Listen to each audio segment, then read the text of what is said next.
மெல்ல மெல்ல தாளம் தட்ட மக்களும் சம்மதத்தை தருமோ கச்சேரிய நானும் வைக்கும் நாள் வருமோ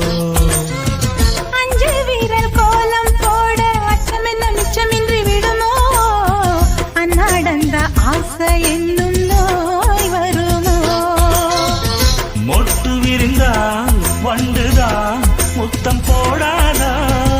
முத்தம் விழுந்தால் அம்மம்மா வெட்கம் கூடாதா கட்டி பிடிச்சிருக்க மெட்டு படிச்சிருக்க எனக்கு ஒரு வரம் கொடு மடியினை இடம் கொடு சின்ன சின்ன செய்தி சொல்லி வந்ததொரு ஜாதி மல்லி